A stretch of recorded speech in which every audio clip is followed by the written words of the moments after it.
Pourquoi la religion craignait Jésus? L'explication interdite de Spinoza. Et si tout ce qu'on vous a enseigné sur Jésus était un mensonge soigneusement construit?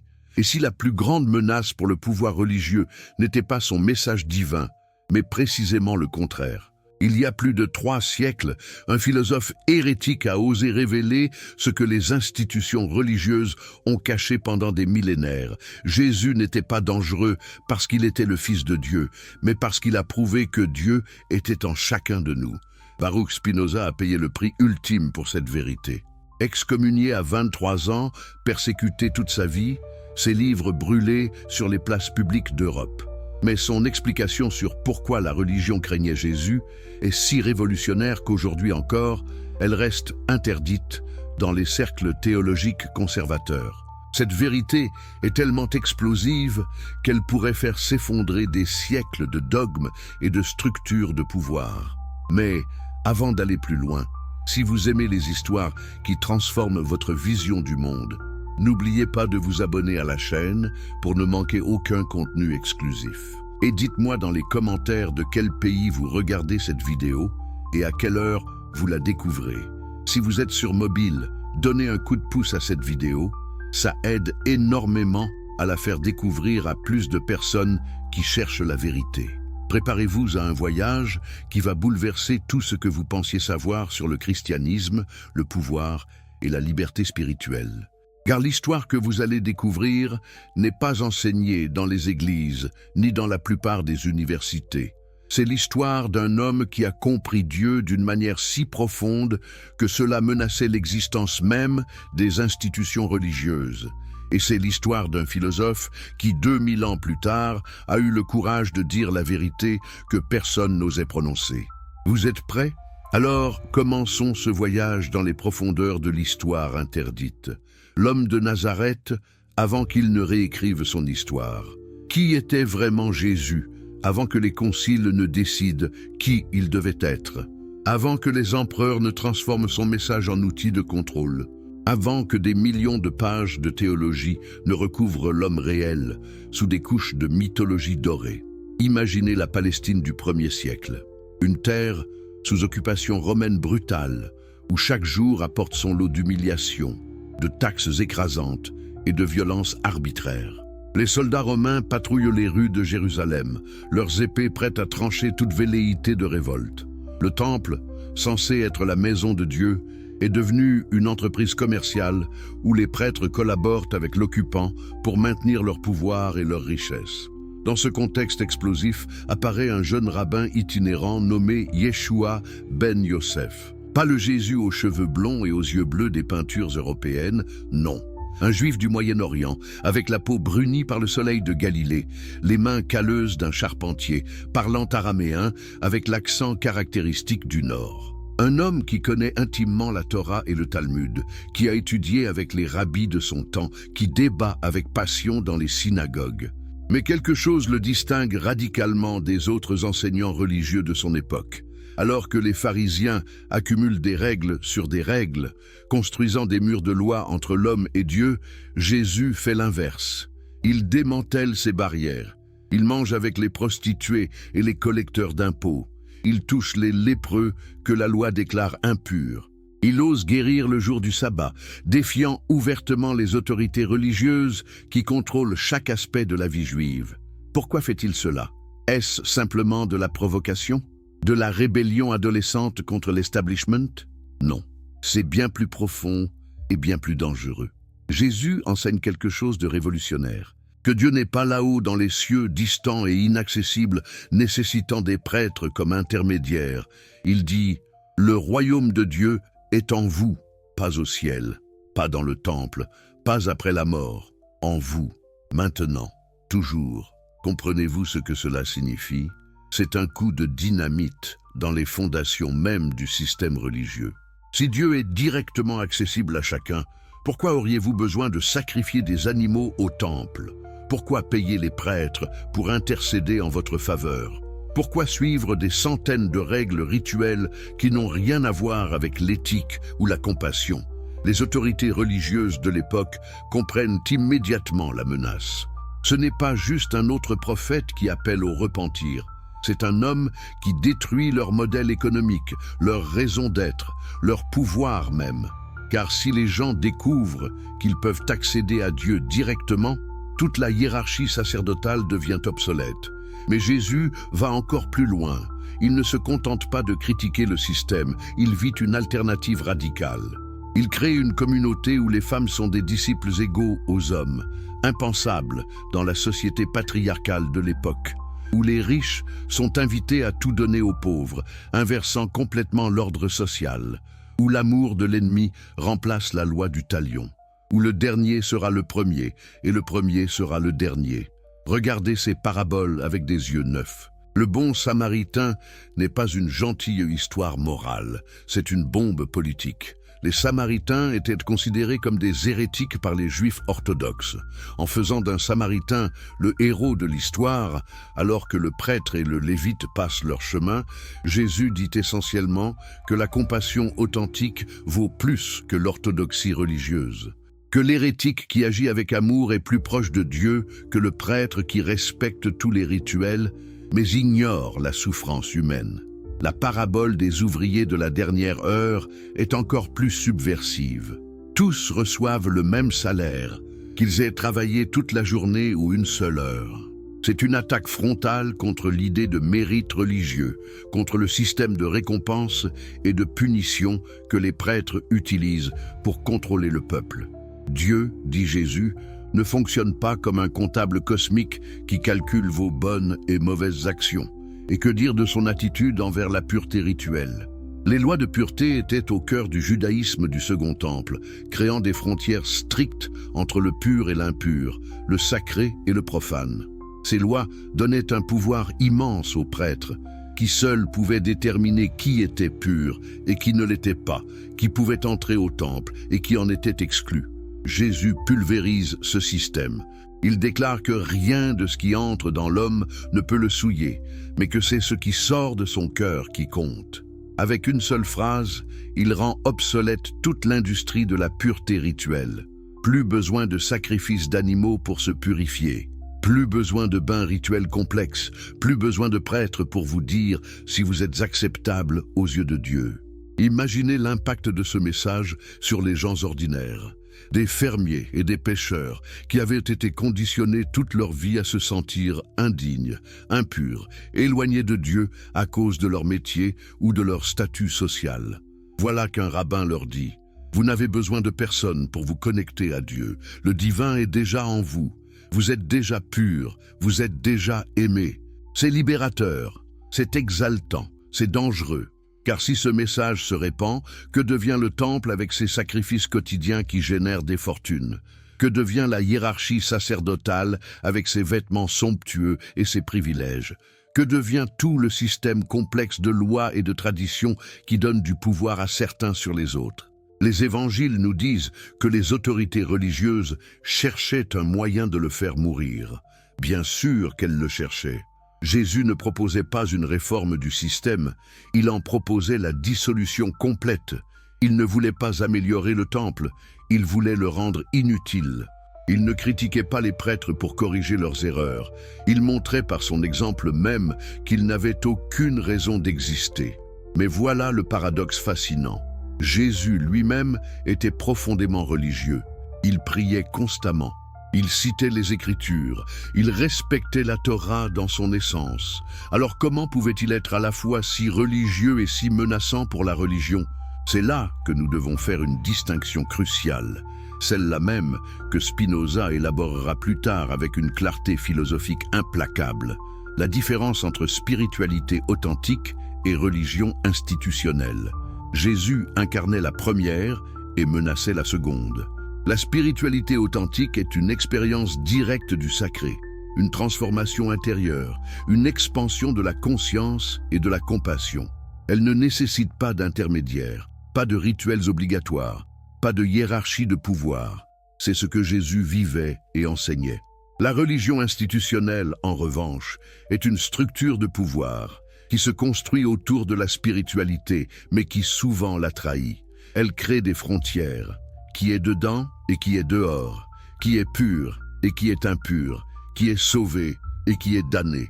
Elle monopolise l'accès au sacré et le vend par morceaux à travers ses sacrements et ses rituels. Jésus comprenait cette distinction viscéralement.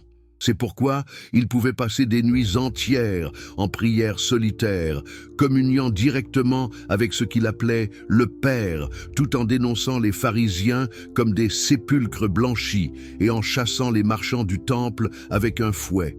Les textes qui n'ont pas été inclus dans le canon biblique nous donnent des aperçus encore plus clairs de cet enseignement radical. L'évangile de Thomas, découvert à Nag Hammadi en 1945, contient des paroles de Jésus qui n'ont jamais été censurées par les conciles ecclésiastiques, parce que ces conciles ignoraient son existence. Dans cet évangile, Jésus dit « Si vous sortez ce qui est en vous, ce que vous sortez vous sauvera. Si vous ne sortez pas ce qui est en vous, ce que vous ne sortez pas vous détruira. » C'est une vision radicalement différente du salut. Pas de rédemption par le sang d'un sacrifice. Pas de salut par la foi en des dogmes, mais une libération qui vient de l'intérieur, de l'expression authentique de votre nature profonde. Il dit aussi, « Le royaume est à l'intérieur de vous et il est à l'extérieur de vous. Quand vous vous connaîtrez, alors vous serez connus et vous saurez que vous êtes les fils du Père vivant. » Encore une fois, la connaissance de soi comme chemin vers le divin. Pas l'obéissance aveugle, pas la soumission à l'autorité, mais la gnose, la connaissance directe. Est-ce que vous commencez à voir pourquoi ces textes ont été exclus de la Bible? Ils sont trop dangereux, trop libérateurs, trop difficiles à utiliser pour contrôler les masses. Mais revenons à l'homme historique, à ce Jésus qui marchait sur les routes poussiéreuses de Galilée, enseignant dans les synagogues et sur les collines, guérissant les malades et partageant des repas avec les marginaux. Quel était son but ultime? Voulait-il fonder une nouvelle religion? Tous les indices historiques suggèrent que non. Jésus était un juif qui voulait réformer le judaïsme, le ramener à son essence prophétique de justice sociale et de relation directe avec Dieu. Il citait Osée, « Je veux la miséricorde, non le sacrifice ». Il s'inscrivait dans la tradition des grands prophètes hébraïques qui dénonçaient le ritualisme vide et appelaient à l'éthique vivante.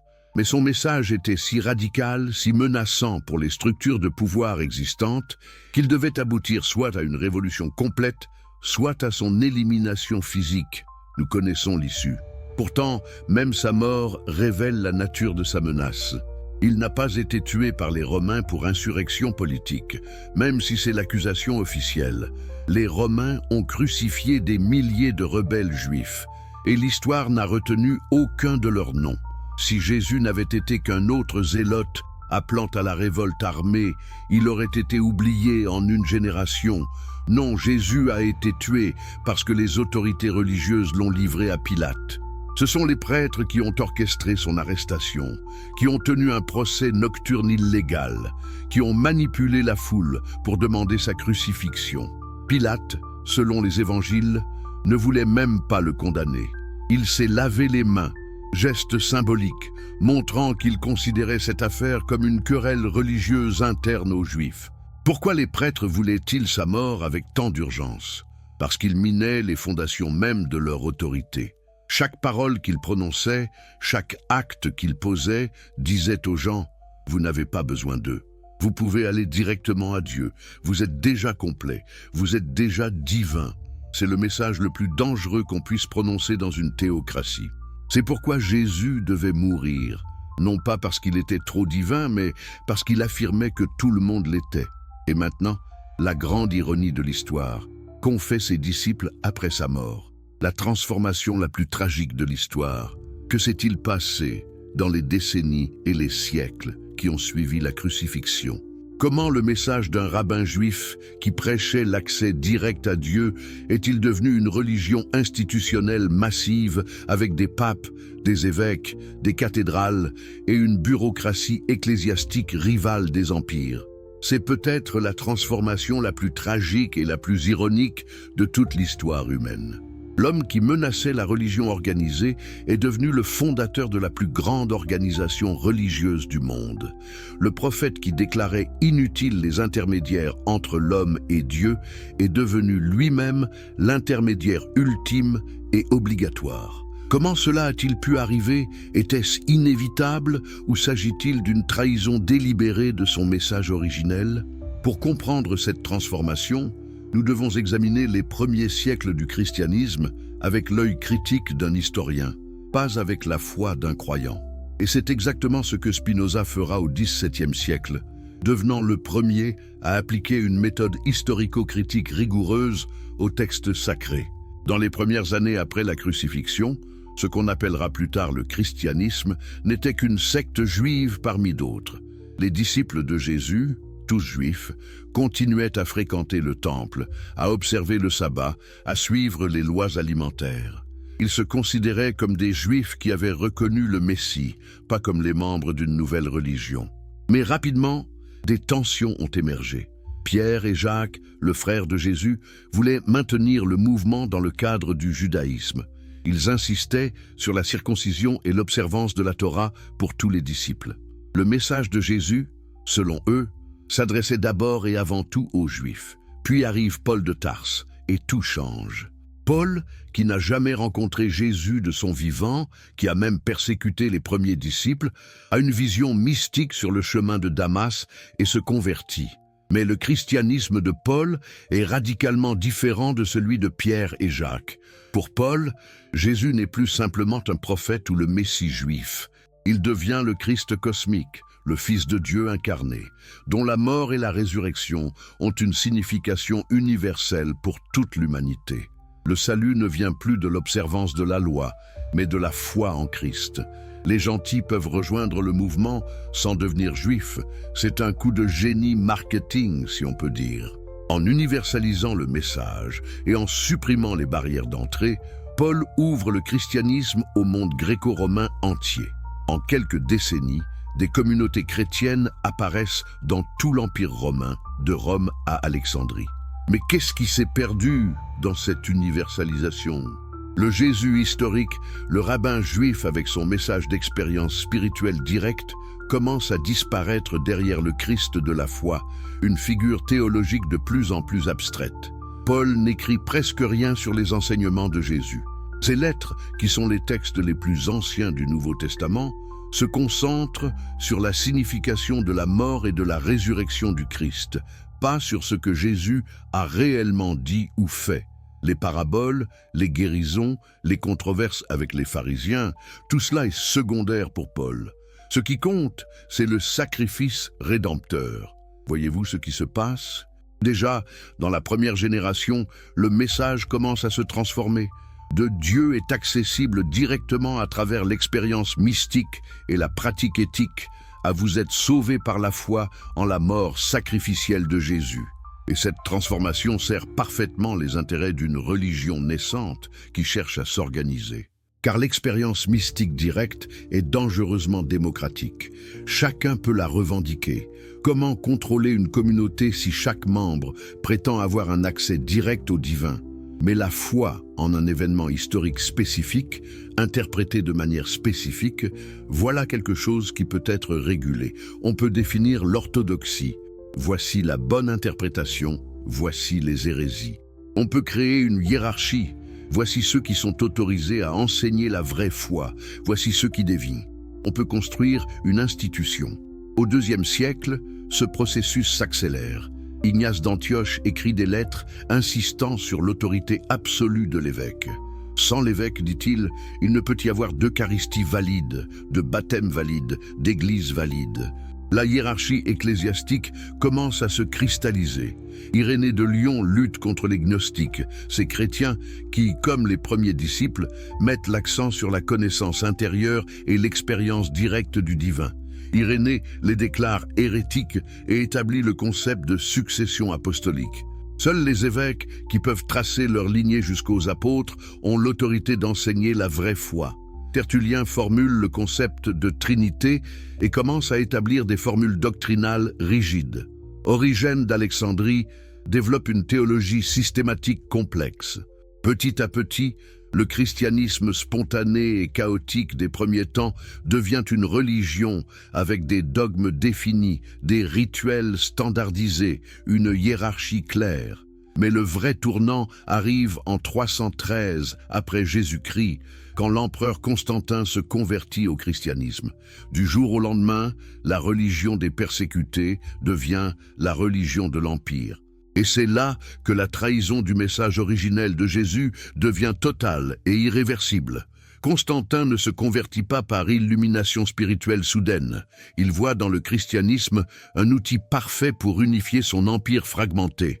Une religion universaliste, avec une hiérarchie claire et une autorité centralisée, c'est exactement ce dont un empereur a besoin pour contrôler des populations diverses. Mais pour que le christianisme serve cet objectif, il doit être standardisé. Il ne peut y avoir 50 versions différentes de la foi chrétienne, chacune prétendant détenir la vérité. Il faut une orthodoxie unique, définie et imposée par l'autorité impériale. C'est ainsi qu'en 325, Constantin convoque le concile de Nicée. Plus de 300 évêques de tout l'Empire se réunissent pour décider une fois pour toutes ce que les chrétiens doivent croire. Notez l'ironie. L'empereur païen qui s'est converti il y a à peine 12 ans préside le concile qui définira la foi chrétienne orthodoxe pour les siècles à venir. Le concile déclare que Jésus est consubstantiel avec le Père, c'est-à-dire de la même substance divine. Ceux qui croient autrement, notamment les Ariens, qui considèrent Jésus comme une créature exaltée mais non divine, sont déclarés hérétiques. Leurs livres sont brûlés, leurs enseignants exilés. Voyez-vous ce qui se passe? Des questions qui auraient dû rester dans le domaine de la contemplation mystique et du débat philosophique deviennent des dogmes obligatoires, imposés par la force de l'État. Croire autrement devient non seulement une erreur théologique, mais un crime contre l'Empire. Les décennies suivantes voient une succession de conciles, chacun définissant plus précisément ce qu'un chrétien doit croire. Le concile de Constantinople en 381, le concile d'Éphèse en 431, le concile de Chalcédoine en 451. À chaque fois, les débats théologiques complexes sont tranchés par vote. Les perdants sont bannis, leurs écrits détruits. Imaginez si Jésus revenait au 5e siècle et assistait à l'un de ces conciles. Reconnaîtrait-il son message dans ces débats byzantins sur la nature du Christ, sur la relation entre ses natures divines et humaines, sur le filioque et la procession du Saint-Esprit? L'homme qui disait « Le royaume de Dieu est en vous » serait-il impressionné par des évêques en robes somptueuses débattant de subtilités métaphysiques pendant que le peuple affamé attend à l'extérieur? Le rabbin qui mangeait avec les prostituées et les collecteurs d'impôts approuverait-il ces hiérarchies rigides et ces anathèmes prononcés contre ceux qui pensent différemment? Mais le processus ne s'arrête pas à la définition doctrinale. Il faut aussi décider quels textes sont sacrés et lesquels ne le sont pas. Au IVe siècle, il existe des dizaines d'évangiles circulant dans les communautés chrétiennes. L'évangile de Thomas, l'évangile de Marie-Madeleine, l'évangile de Philippe, l'évangile de Pierre, l'évangile de Judas et beaucoup d'autres. Ces textes présentent souvent des visions très différentes de Jésus et de son message. Beaucoup mettent l'accent sur la connaissance intérieure plutôt que sur la foi en l'autorité externe. Beaucoup donnent aux femmes un rôle proéminent. Beaucoup présentent un Jésus plus mystique et moins institutionnel. Alors, en 367, Athanase d'Alexandrie publie sa lettre de Pâques, listant les 27 livres qui composent le Nouveau Testament canonique. Ces livres, et seulement ces livres, sont déclarés inspirés par Dieu. Tous les autres sont à rejeter, voire à détruire. Pourquoi ces 27-là et pas d'autres? Officiellement parce qu'ils sont les plus anciens et les plus fiables. Mais en réalité, parce qu'ils soutiennent la structure hiérarchique de l'Église, qui est en train de se consolider. Les textes qui promeuvent l'expérience mystique directe ou qui donnent trop d'autorité aux laïcs sont écartés. Des bibliothèques entières de littérature chrétienne primitive sont détruites. Des moines copient et recopient les textes approuvés, laissant les autres se décomposer. Ce n'est que par chance qu'en 1945, un fermier égyptien tombe sur une jarre contenant des codex gnostiques enterrés depuis 16 siècles près de Nag Hammadi. Sans cette découverte accidentelle, nous ne saurions presque rien des christianismes alternatifs des premiers siècles. Et pendant ce temps, l'Église s'institutionnalise de plus en plus. Au Ve siècle, l'évêque de Rome commence à revendiquer une autorité suprême sur toutes les autres églises, se basant sur la tradition selon laquelle Pierre, le premier des apôtres, aurait été le premier évêque de Rome. La papauté naît. Des monastères se construisent, créant une classe de spécialistes religieux séparés du monde. Des cathédrales s'érigent, manifestation de pierre et de verre du pouvoir de l'Église. Une théologie sacramentelle se développe, affirmant que le salut passe nécessairement par les sacrements administrés par les prêtres. Comprenez-vous ce qui s'est produit? En quelques siècles, le message d'un homme qui disait que Dieu est accessible directement a été transformé en son exact opposé. Une religion affirmant que Dieu n'est accessible que par l'intermédiaire de l'Église institutionnelle. Le prophète qui menaçait le pouvoir religieux est devenu la pierre angulaire du plus grand pouvoir religieux que le monde ait jamais connu. Au Moyen Âge, cette transformation atteint son apogée. L'Église catholique devient un État dans l'État, possédant un tiers des terres d'Europe, collectant des dîmes obligatoires, maintenant des armées, couronnant et déposant des rois. Les papes deviennent plus puissants que les empereurs, et le message s'inverse complètement.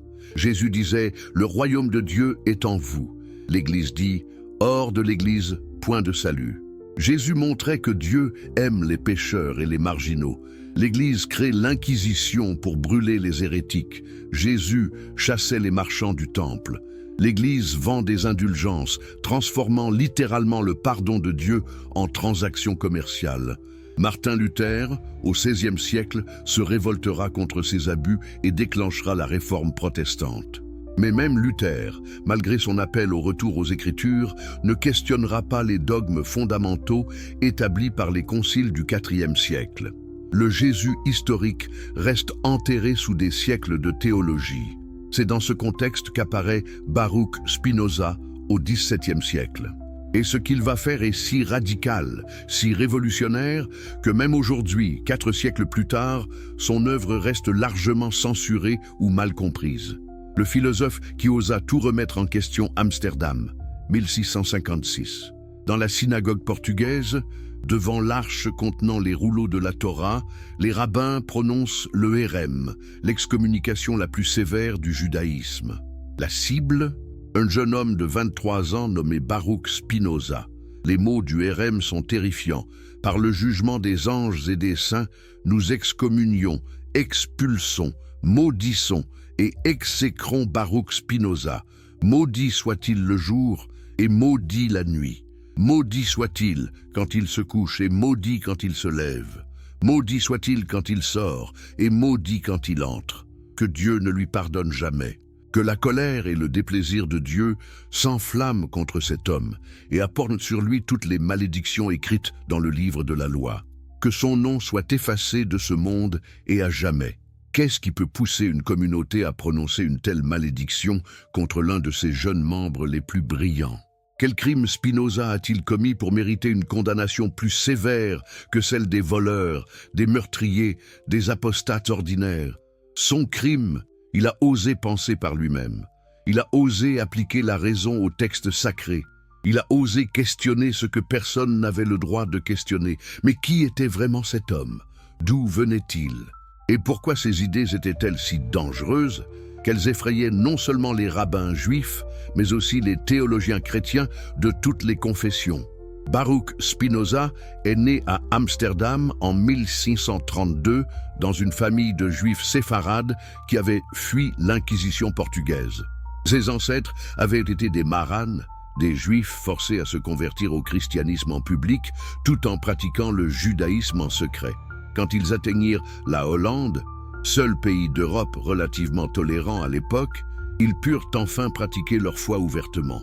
Le jeune Baruch reçoit une éducation juive exceptionnelle. Il étudie l'hébreu, la Torah, le Talmud, la Kabbale.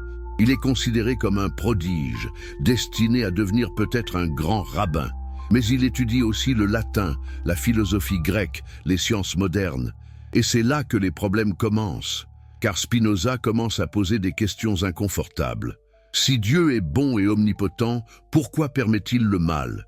Si Dieu est parfait, pourquoi aurait-il créé un monde imparfait? Si la Torah est parfaite et éternelle, pourquoi contient-elle des contradictions et des erreurs historiques? Ces questions ne sont pas nouvelles. Des générations de théologiens juifs et chrétiens les ont abordées. Mais Spinoza refuse les réponses traditionnelles. Il refuse de dire « c'est un mystère où nous ne pouvons pas comprendre les voies de Dieu ». Il insiste pour appliquer la même rigueur rationnelle aux questions religieuses qu'aux questions mathématiques ou scientifiques. Et il arrive à des conclusions révolutionnaires. Non, dit-il, Moïse n'a pas écrit le Pentateuque. Le texte contient trop d'anachronismes, trop de styles différents. C'est une compilation de sources multiples, éditées et rééditées pendant des siècles. Non, les miracles rapportés dans la Bible ne se sont pas vraiment produits. Les lois de la nature sont constantes et inviolables. Si la mer Rouge s'est ouverte, c'était dû à des causes naturelles que les auteurs bibliques ont interprétées comme miracles. Comprenez-vous l'audace de ces affirmations au XVIIe siècle? À une époque où brûler une Bible pouvait vous conduire au bûcher, Spinoza dit que la Bible est un document humain, faillible, produit de son temps et de son contexte culturel.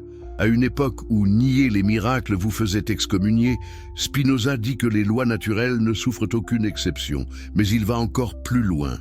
Il développe une philosophie entièrement nouvelle de Dieu, de la nature et de la place de l'homme dans l'univers. Une philosophie si radicale qu'elle effrayera les autorités religieuses pendant des siècles. Pour Spinoza, Dieu n'est pas une personne. Dieu n'est pas un vieillard barbu assis sur un trône dans les cieux, jugeant les actions humaines. Dieu n'est pas séparé de sa création, observant de l'extérieur, intervenant occasionnellement par des miracles. Non, Dieu est la création. Dieu est la nature elle-même, la substance unique dont tout découle selon des lois nécessaires et éternelles. C'est ce que Spinoza appelle « Deus sive natura », Dieu, c'est-à-dire la nature. Cette équation simple bouleverse toute la théologie traditionnelle. Il n'y a plus de transcendance, plus de surnaturel, plus de séparation entre créateur et créé. Tout est un, et cet un est Dieu. Voyez-vous les implications? S'il n'y a pas de Dieu personnel, alors il n'y a pas de providence divine. Dieu ne vous écoute pas quand vous priez. Dieu n'intervient pas pour sauver les justes et punir les méchants. Tout se déroule selon des lois naturelles nécessaires, comme les théorèmes d'Euclide découlent de ces axiomes. S'il n'y a pas de Dieu personnel, alors toute la structure de récompense et de punition s'effondre. Il n'y a pas de ciel pour les bons, ni d'enfer pour les méchants. Il n'y a pas de jugement dernier. L'immortalité de l'âme, si elle existe, ne prend pas la forme d'une survie personnelle après la mort, mais d'une participation éternelle à la substance divine. S'il n'y a pas de Dieu personnel, alors les Écritures ne sont pas sa parole révélée. Elles sont des textes humains écrits par des prophètes qui comprenaient Dieu à leur manière limitée et l'exprimaient dans le langage de leur temps. Certains passages sont sages et inspirants. D'autres sont primitifs et moralement répréhensibles. Les lecteurs doivent discerner, utiliser leur raison. Est-ce que vous comprenez maintenant pourquoi Spinoza a été excommunié? Sa philosophie détruit les fondements même du pouvoir religieux. Si tout est nature et que la nature suit des lois nécessaires, alors les prêtres et les rabbins n'ont aucun pouvoir spécial. Ils ne peuvent pas intercéder auprès de Dieu. Ils ne peuvent pas garantir votre salut. Ils ne peuvent pas interpréter infailliblement la volonté divine. Après son excommunication, Spinoza refuse de se rétracter. Il aurait pu, comme beaucoup d'autres avant lui, dire « oui, j'ai eu tort » et être réintégré dans la communauté, mais il ne le fait pas. Il quitte Amsterdam et s'installe dans des villages périphériques où il gagne modestement sa vie en polissant des lentilles optiques. Il vit simplement, refuse les chaires universitaires qu'on lui propose et continue à écrire. Son œuvre majeure, l'Éthique, ne sera publiée qu'après sa mort tant ses idées sont explosives. Mais entre-temps, il publie le Tractatus Theologico-Politicus, le traité théologico-politique, en 1670. C'est dans ce livre qu'il applique sa méthode critique à la Bible et qu'il développe son interprétation révolutionnaire de Jésus. Dès sa publication, le livre est censuré par les autorités hollandaises. Il est placé sur l'index des livres interdits par l'Église catholique. Des rabbins juifs le dénoncent, des théologiens protestants le réfutent, des philosophes cartésiens prennent leur distance. Tout le monde s'accorde pour dire que Spinoza est allé trop loin. Qu'a-t-il écrit de si scandaleux? Il a osé dire ce que nous avons exploré dans la première partie, que Jésus n'était pas un être divin, mais un homme sage qui comprenait la nature de Dieu mieux que ses contemporains, que son message a été déformé par ceux qui sont venus après lui, que le christianisme institutionnel a trahi l'enseignement originel du Nazaréen. Mais Spinoza ne fait pas que critiquer. Il explique pourquoi cette transformation s'est produite. Il analyse les mécanismes psychologiques et sociologiques par lesquels les religions deviennent des instruments de contrôle. Et il propose une alternative, une vie guidée par la raison plutôt que par la superstition, par la compréhension plutôt que par l'obéissance, par l'amour de la connaissance plutôt que par la peur du châtiment. Spinoza meurt en 1677 à l'âge de 44 ans, probablement de tuberculose aggravée par l'inhalation de poussière de verre de son métier de polisseur de lentilles. Ses amis publient ses œuvres complètes quelques mois après sa mort, sans nom d'auteur ni d'éditeur, tant le contenu est dangereux. Pendant plus d'un siècle, être spinoziste sera synonyme d'être athée, immoral, dangereux pour l'ordre social. Ce n'est qu'au XIXe siècle que des penseurs comme Hegel et Schelling commenceront à reconnaître la profondeur et l'importance de la philosophie spinoziste. Aujourd'hui, 4 siècles après sa naissance, Spinoza est reconnu comme l'un des plus grands philosophes de l'histoire occidentale. Mais son message reste aussi dérangeant qu'au XVIIe siècle, car au cœur de sa philosophie se trouve une vérité que les institutions religieuses ne veulent toujours pas entendre. Cette vérité, que la véritable spiritualité et la religion organisée sont souvent en opposition, que chercher Dieu peut vous conduire loin des églises et des synagogues, que la liberté intellectuelle est incompatible avec la soumission à l'autorité dogmatique, et que Jésus, le Jésus historique avant qu'on ne le transforme en idole théologique, l'avait comprise il y a 2000 ans. Maintenant, êtes-vous prêt à plonger plus profondément dans la pensée de Spinoza, à découvrir exactement ce qu'il a dit sur Jésus et pourquoi cela reste si menaçant? Car c'est maintenant que l'histoire devient vraiment fascinante, vraiment dangereuse, vraiment libératrice. N'oubliez pas de partager cette vidéo avec quelqu'un qui cherche la vérité au-delà des dogmes. Et dites-moi dans les commentaires, qu'est-ce qui vous choque le plus dans cette histoire jusqu'à présent? La transformation du message de Jésus, l'excommunication de Spinoza, ou le fait que ces vérités restent censurées aujourd'hui? Si vous aimez les histoires qui transforment votre vision du monde et révèlent des vérités cachées pendant des siècles, n'oubliez pas de vous abonner à cette chaîne pour ne manquer aucune découverte explosive. Et dites-moi dans les commentaires de quel pays vous regardez cette vidéo et à quelle heure vous la découvrez en ce moment même. Si vous êtes sur mobile, donnez un coup de pouce à cette vidéo. Ça aide énormément à faire découvrir ces vérités interdites à plus de personnes qui cherchent au-delà des mensonges officiels. L'économie de la salvation. Comment les églises ont construit leur monopole. Imaginez un monde où l'eau est contrôlée par une seule organisation. Vous ne pouvez pas simplement aller à une source et boire. Non, vous devez passer par des intermédiaires officiels, payer des frais, suivre des rituels complexes, obtenir des autorisations. L'eau existe partout autour de vous. Elle coule dans les rivières et tombe du ciel. Mais on vous dit que seule l'eau distribuée par l'organisation officielle peut vraiment étancher votre soif. Toutes les autres sources sont polluées, dangereuses, hérétiques. C'est exactement ce que les institutions religieuses ont fait avec Dieu. Elles ont pris quelque chose qui devrait être universellement accessible, l'expérience du sacré, et elles ont construit un système complexe de péages, de gardiens, de règles et de rituels.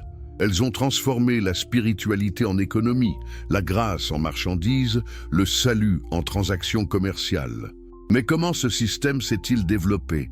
Quand les premiers disciples de Jésus se réunissaient dans des maisons privées, partageant du pain et du vin en mémoire de leur maître, est-ce qu'ils imaginaient qu'un jour, ces gestes simples deviendraient des sacrements obligatoires, administrés uniquement par des prêtres ordonnés dans des cathédrales somptueuses?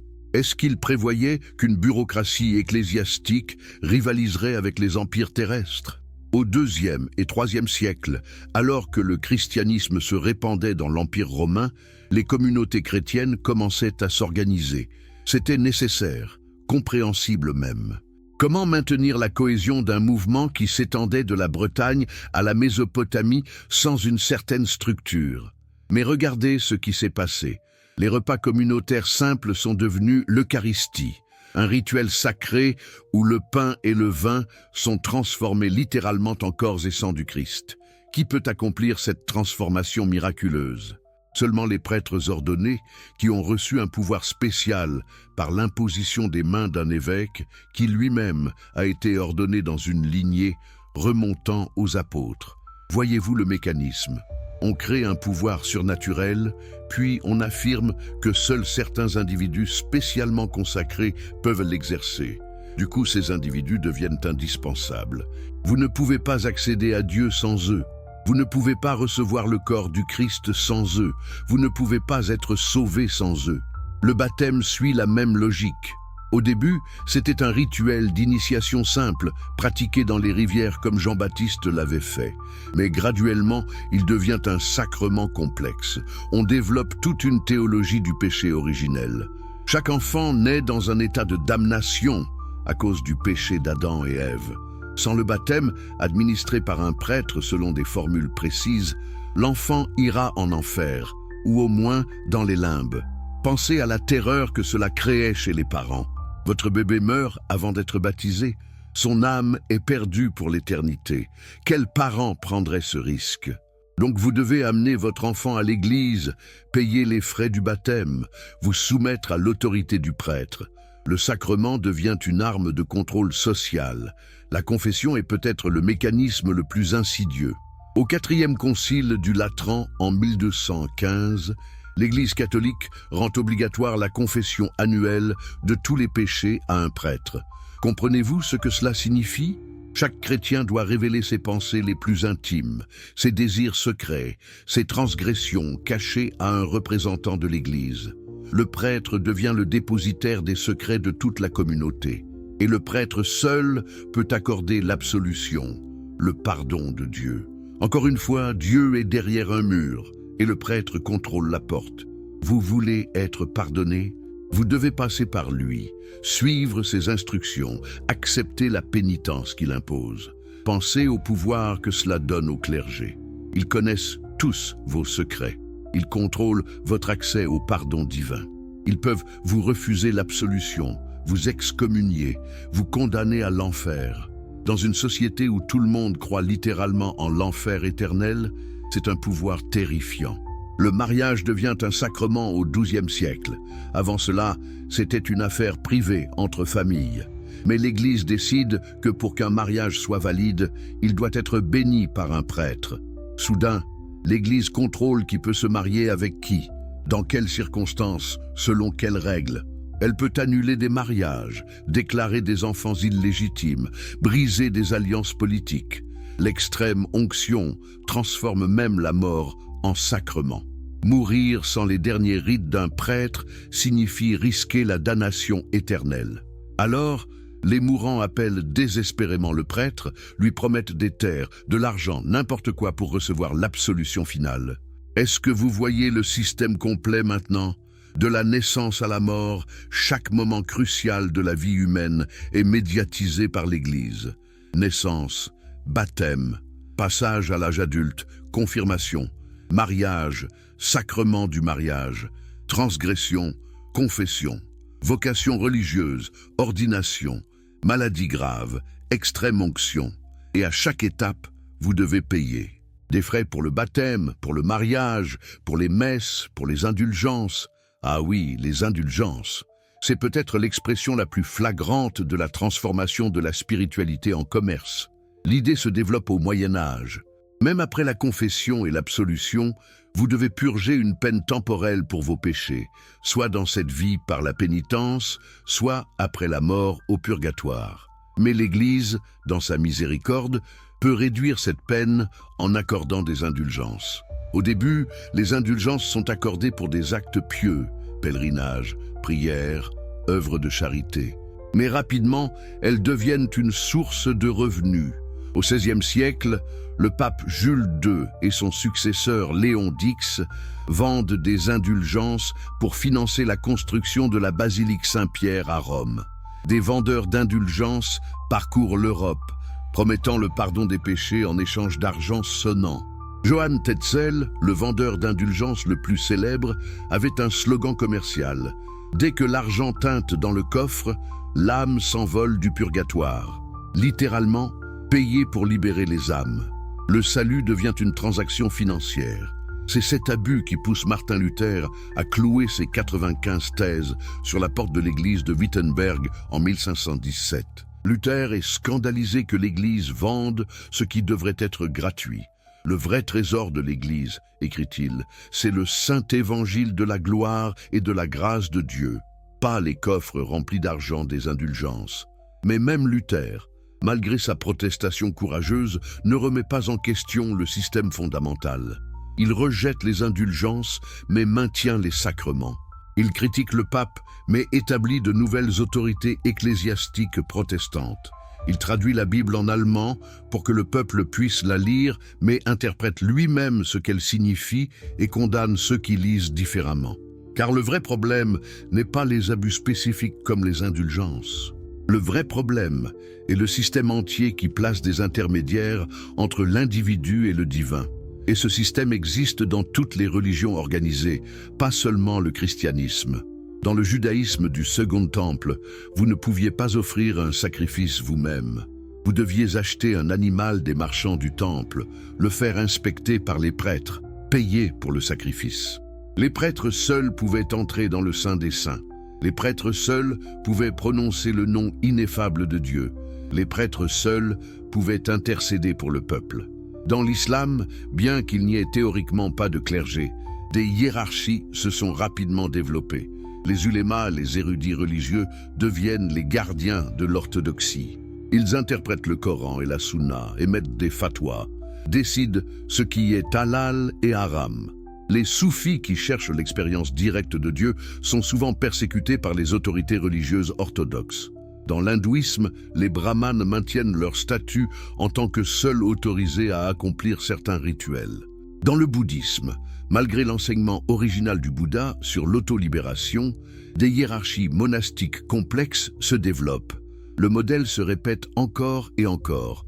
Une figure spirituelle a une expérience profonde et libératrice de la réalité. Elle enseigne que cette expérience est accessible à tous. Après sa mort, des disciples créent une institution autour de son enseignement. L'institution commence à médiatiser l'accès à cette expérience. Des règles se multiplient, des rituels deviennent obligatoires, des spécialistes religieux acquièrent le pouvoir. Et graduellement, l'institution devient l'exact opposé de ce que le fondateur enseignait. Maintenant, écoutez bien ce que Spinoza a compris et articulé avec une clarté dévastatrice. Ce processus n'est pas accidentel. Ce n'est pas simplement une corruption malheureuse d'un message pur. C'est la logique interne de toute institution religieuse qui cherche à maintenir son pouvoir. Spinoza écrit dans le traité théologico-politique: « J'ai souvent admiré que des hommes qui se glorifient de professer la religion chrétienne, c'est-à-dire l'amour, la joie, la paix, la continence et la bonne foi envers tous, se combattent avec une animosité si peu chrétienne et se témoignent mutuellement une haine si âpre qu'on reconnaît leur foi à ces sentiments plutôt qu'aux vertus qu'ils professent. Il observe que les disputes théologiques les plus amères ne portent pas sur des questions de compassion, de justice, d'amour du prochain. Non, elles portent sur des subtilités doctrinales, la nature du Christ, la procession du Saint-Esprit, la prédestination, la transsubstantiation. Pourquoi? Parce que le contrôle de la doctrine donne le contrôle de l'institution. Si vous pouvez définir l'orthodoxie, vous pouvez déclarer hérétiques ceux qui menacent votre pouvoir. Si vous pouvez excommunier, vous pouvez terroriser les masses. Si vous contrôlez les sacrements, vous contrôlez l'accès au salut. La théologie devient une arme politique. Spinoza va plus loin. Il analyse les mécanismes psychologiques par lesquels les religions maintiennent leur emprise. La clé, dit-il, c'est la peur. Les humains ont naturellement peur de l'inconnu, de la mort, de la souffrance.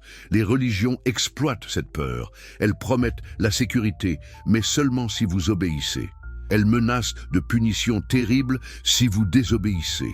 Enfer éternel, damnation, colère divine. Ces images terrifiantes sont martelées dans l'esprit des enfants dès leur plus jeune âge. La peur devient une seconde nature. Et une fois que la peur est établie, l'espoir devient une marchandise que l'institution peut vendre. Vous avez peur de l'enfer? Nous avons la solution, les sacrements. Vous avez peur de la mort? Nous avons la promesse du paradis. Vous avez peur du jugement divin? Nous avons l'absolution. Mais tout cela n'a un prix, pas seulement financier, mais psychologique. Vous devez abandonner votre autonomie intellectuelle. Vous devez accepter ce que l'autorité religieuse vous dit de croire, même si cela contredit votre raison. Vous devez réprimer vos doutes, vos questions, votre curiosité naturelle. Spinoza observe que les autorités religieuses considèrent la raison comme la plus grande ennemie de la foi. Pourquoi? Parce que la raison questionne. La raison demande des preuves. La raison refuse l'autorité simplement parce qu'elle est autorité. Et une religion basée sur l'obéissance aveugle ne peut pas tolérer le questionnement rationnel. C'est pourquoi tant de mystiques, de philosophes, de scientifiques ont été persécutés par les autorités religieuses à travers l'histoire. Pas parce qu'ils niaient Dieu, mais parce qu'ils affirmaient pouvoir connaître Dieu directement, sans passer par les canaux officiels. Meister Eckhart, le mystique dominicain du XIVe siècle, disait « L'œil par lequel je vois Dieu est le même œil par lequel Dieu me voit ». Pour cette affirmation d'unité directe avec le divin, ses écrits furent condamnés comme hérétiques. Marguerite Porete, une béguine française, écrivit au XIIIe siècle un livre intitulé « Le miroir des âmes simples », où elle décrivait un chemin spirituel menant à l'union avec Dieu sans intermédiaire ecclésiastique. Elle fut brûlée vive en 1310 à Paris, son livre jeté dans les flammes avec elle. Les soufis musulmans qui parlaient de fana, l'extinction de l'ego dans l'union avec Dieu, furent souvent persécutés.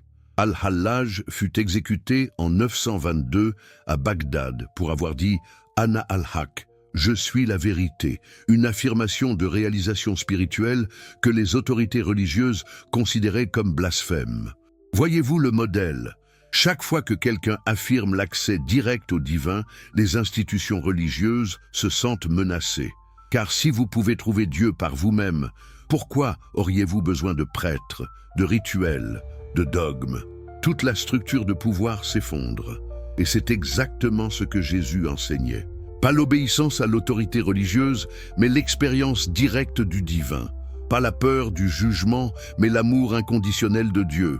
Pas les rituels complexes, mais la prière simple dans le secret de votre chambre. Pas l'accumulation de mérites religieux, mais la transformation intérieure du cœur. Quand Jésus dit « Le royaume de Dieu est en vous », il ne fait pas une métaphore poétique. Il décrit une réalité spirituelle. Le divin est accessible immédiatement, intérieurement, sans médiation externe. Vous n'avez pas besoin d'aller au temple. Vous n'avez pas besoin de sacrifices d'animaux. Vous n'avez pas besoin de prêtres. Vous avez besoin de vous tourner vers l'intérieur, de purifier votre cœur, de développer la compassion. Quand il dit « Quand tu pries, entre dans ta chambre, ferme ta porte et prie ton Père qui est là dans le lieu secret », il enseigne la prière contemplative directe, pas les prières publiques ostentatoires des pharisiens qui aiment à prier debout dans les synagogues et au coin des rues pour être vus des hommes. Quand il dit « Le sabbat a été fait pour l'homme » et non l'homme pour le sabbat, il rejette le légalisme religieux qui place les règles au-dessus du bien-être humain. Chaque enseignement de Jésus démantelait un aspect du système religieux de contrôle. Et c'est précisément pour cette raison qu'il devait être éliminé. Les autorités religieuses de son temps comprenaient parfaitement la menace. Si son message se répandait, leur pouvoir s'évaporerait. Mais la grande tragédie, l'ironie cosmique de l'histoire, c'est que ses disciples ont reconstruit exactement le système qu'il était venu détruire. Ils ont pris l'homme qui libérait les gens de la religion et en ont fait le fondateur de la plus grande religion institutionnelle du monde. Spinoza, 2000 ans plus tard, a vu cette tragédie avec une clarté déchirante et il a décidé de dire la vérité, quelles qu'en soient les conséquences. Cette vérité, que Jésus prêchait la liberté et que les églises prêchent l'esclavage, que Jésus enseignait l'amour et que les églises enseignent la peur, que Jésus ouvrait les portes du divin et que les églises les referment, se positionnant comme gardiens exclusifs. Maintenant, comprenez-vous pourquoi le traité théologico-politique de Spinoza était si dangereux? Ce n'était pas simplement une critique philosophique abstraite, c'était une accusation directe contre le fondement même du pouvoir religieux. C'était un appel à la révolution spirituelle, à la libération de la tutelle ecclésiastique. Et cette révolution, Spinoza l'a vécue dans sa propre philosophie. Il ne s'est pas contenté de critiquer les institutions religieuses. Il a proposé une alternative complète, une compréhension de Dieu, de la nature et de la place humaine dans l'univers qui rend obsolète toute médiation sacerdotale. Êtes-vous prêt à plonger dans cette vision révolutionnaire, à comprendre comment Spinoza a réinterprété complètement la nature de Dieu d'une manière qui libère l'humanité de la superstition et de la peur? Car c'est maintenant que nous entrons dans le cœur même de sa philosophie interdite. La révolution métaphysique, quand Dieu devient nature, fermez les yeux un instant et imaginez Dieu. Qu'est-ce que vous voyez? Pour la plupart des gens élevés dans la tradition abrahamique, l'image qui apparaît ressemble à celle peinte par Michel-Ange sur le plafond de la chapelle Sixtine. Un vieillard puissant, avec une longue barbe blanche, assis sur les nuées, tendant la main pour créer Adam.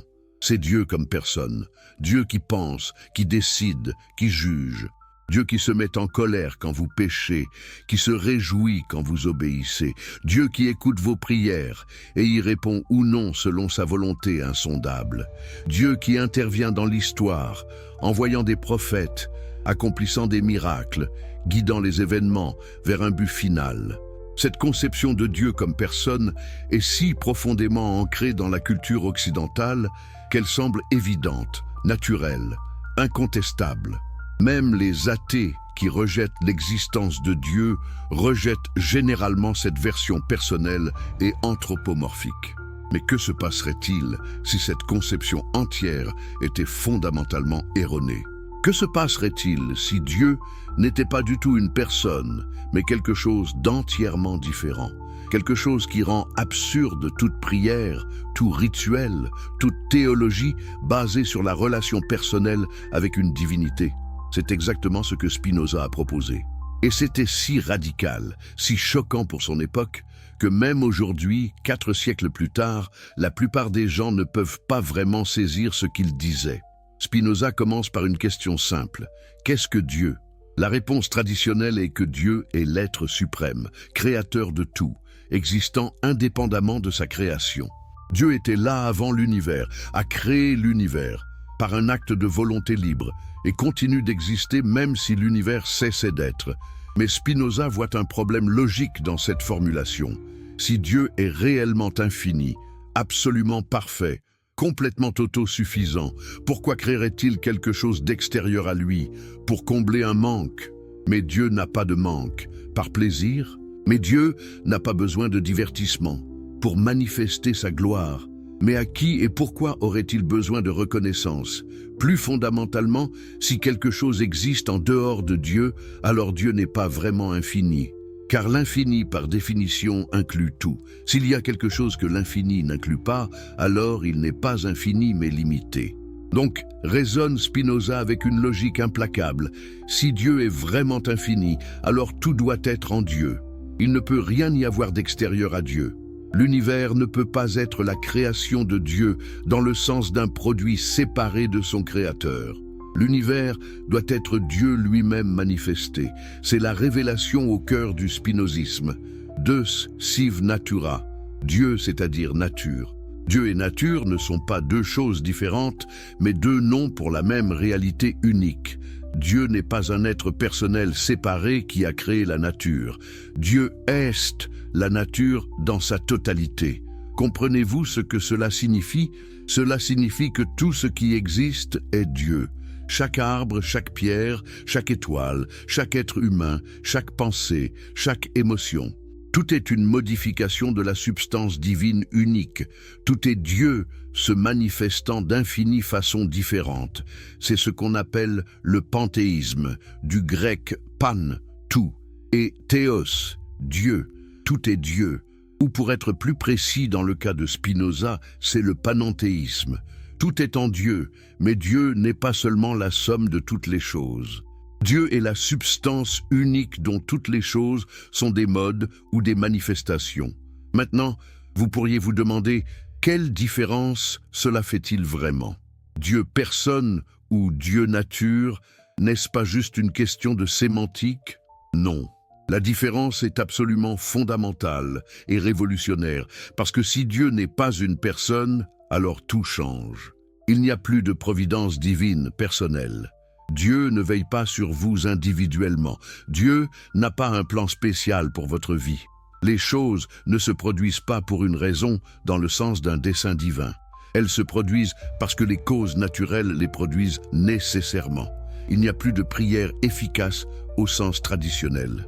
Vous ne pouvez pas persuader Dieu de changer d'avis, de guérir votre maladie, de vous donner un travail, d'intervenir dans votre vie. Dieu n'écoute pas parce que Dieu n'est pas une personne qui écoute. La nature suit ses lois immuables et prier ne les changera pas. Il n'y a plus de miracle. Les lois de la nature ne peuvent pas être suspendues, même temporairement. Tout ce qui se passe dans l'univers se passe selon des lois naturelles nécessaires. Ce que les gens appellent miracles sont soit des événements naturels rares qu'ils ne comprennent pas, soit des légendes et des exagérations. Il n'y a plus de révélation surnaturelle. Dieu ne parle pas aux prophètes. Dieu n'envoie pas des anges. Dieu n'a pas dicté la Bible, le Coran ou aucun autre texte sacré. Ces textes sont des produits humains, écrits par des hommes selon leur compréhension limitée, imprégnés des préjugés et des limites de leur époque. Il n'y a plus de libre arbitre au sens traditionnel. Si tout dans l'univers, y compris vos pensées et vos décisions, découle nécessairement des lois de la nature, alors le libre arbitre comme capacité de choisir autrement dans des circonstances identiques n'existe pas. Vous êtes libre dans la mesure où vous agissez selon votre propre nature, mais votre nature elle-même est déterminée par des causes infinies. Il n'y a plus de bien et de mal au sens absolu. Dieu ne commande pas le bien et n'interdit pas le mal. Le bien et le mal sont des concepts humains, relatifs à nos besoins et à notre nature. Ce qui nous aide à persévérer dans notre être et à développer notre puissance, nous l'appelons bien. Ce qui nous détruit ou nous diminue, nous l'appelons mal. Mais pour Dieu nature, tout est également nécessaire et parfait dans sa nécessité. Il n'y a plus d'immortalité personnelle. Quand vous mourrez, votre corps se décompose et retourne à la nature. Votre esprit, étant une idée dans l'esprit de Dieu, retourne à Dieu. Mais vous, en tant que personne individuelle avec des souvenirs et une conscience personnelle, ne survivez pas.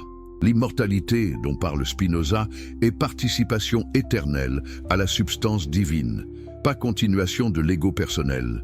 Est-ce que vous commencez à voir pourquoi les autorités religieuses étaient terrifiées par cette philosophie? Elle détruit complètement les fondements de la religion traditionnelle. Si tout cela est vrai, à quoi servent les prêtres, les rituels, les prières, les sacrifices, les sacrements? À quoi sert l'Église entière? Les contemporains de Spinoza l'ont bien compris. Ils l'ont accusé d'athéisme, même si techniquement Spinoza affirme l'existence de Dieu. Mais c'est un Dieu si radicalement différent du Dieu personnel des religions abrahamiques qu'affirmer son existence équivaut presque à nier le Dieu traditionnel. Un de ses critiques écrivit « Spinoza affirme l'existence de Dieu, mais c'est un Dieu qu'il serait plus pieux de nier. » Pourquoi? Parce qu'un Dieu impersonnel, qui ne se soucie pas de vous, qui n'intervient jamais, qui n'écoute pas vos prières, qui ne juge pas vos actions, ce Dieu-là est pratiquement indiscernable d'un univers athée. Mais Spinoza insisterait qu'il y a une différence cruciale.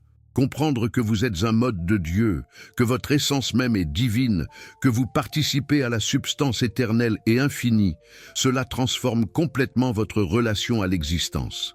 Ce n'est pas l'athéisme nihiliste qui voit l'univers comme dénué de sens. C'est une vision profondément spirituelle qui voit la divinité partout, en tout. Spinoza appelle cela l'amour intellectuel de Dieu. Quand vous comprenez vraiment la nature de la réalité, quand vous voyez comment tout est interconnecté dans la substance divine unique, quand vous réalisez que vous êtes vous-même une expression de Dieu, vous développez un amour pour cette réalité. Pas un amour émotionnel ordinaire, mais un amour intellectuel, contemplatif, une sorte d'acceptation joyeuse et émerveillée de l'existence telle qu'elle est. Maintenant, revenons à Jésus. Comment Spinoza interprète-t-il Jésus à la lumière de cette philosophie? Pour Spinoza, Jésus était un homme qui comprenait intuitivement cette vérité. Quand Jésus parlait du Père, il ne parlait pas d'un vieillard barbu dans les cieux, il parlait de la substance divine dont tout découle.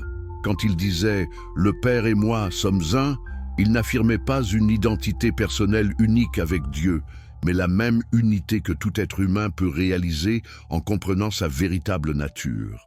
Quand Jésus enseignait « Le royaume de Dieu est en vous », il pointait vers cette réalisation intérieure.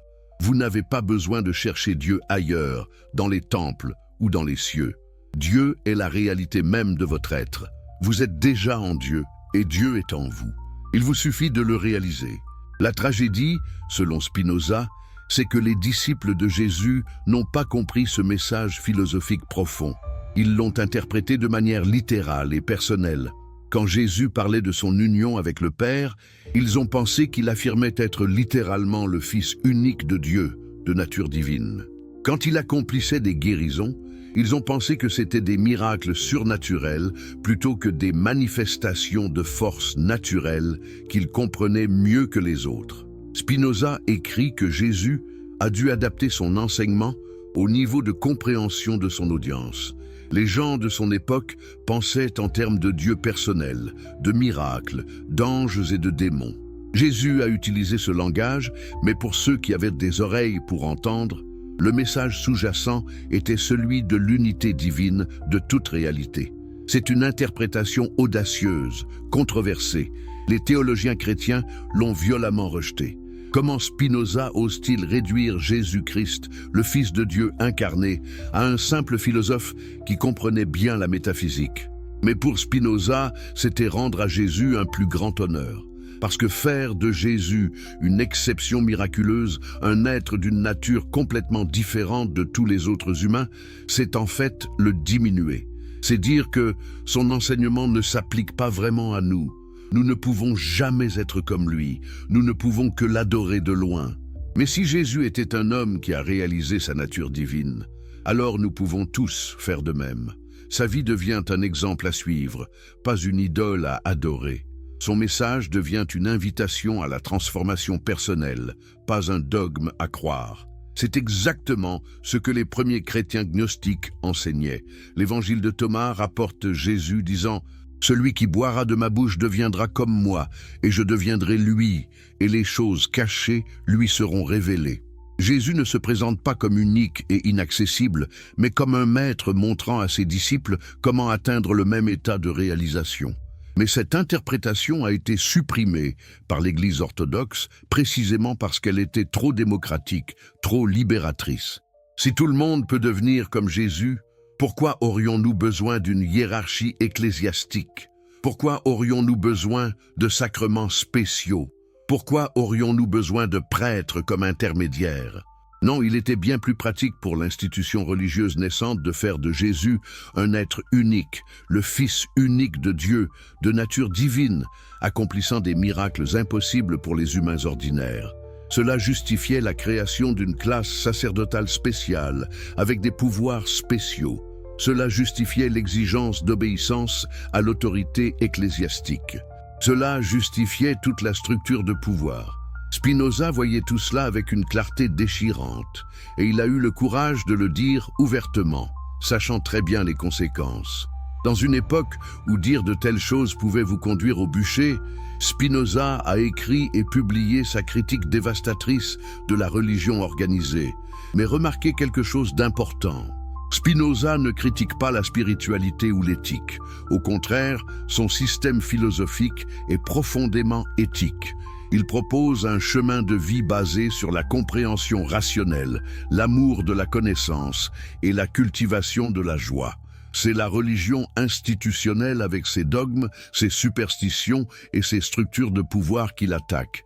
Dites-moi dans les commentaires, cette vision de Dieu comme nature vous parle-t-elle? Est-elle libératrice ou effrayante? Préférez-vous un Dieu personnel qui vous écoute ou une réalité divine impersonnelle dont vous êtes une partie intégrante? Les chaînes invisibles. Comment la religion contrôle les sociétés? Avez-vous déjà remarqué comment les régimes totalitaires utilisent toujours la religion? Comment les dictateurs se présentent comme défenseurs de la foi? Comment les tyrans invoquent Dieu pour justifier leurs actions? Comment les empires se drapent dans la piété pour masquer leur soif de pouvoir? Ce n'est pas un accident. Ce n'est pas une coïncidence, c'est une stratégie délibérée, testée et perfectionnée sur des millénaires. Parce que la religion, quand elle est utilisée comme instrument de contrôle, plutôt que comme voie de libération spirituelle, est l'outil le plus efficace jamais inventé pour dominer les masses. Pourquoi la religion est-elle si efficace pour le contrôle social? Parce qu'elle ne contrôle pas seulement vos actions, elle contrôle vos pensées. Elle ne gouverne pas seulement votre comportement public, elle régule vos désirs privés.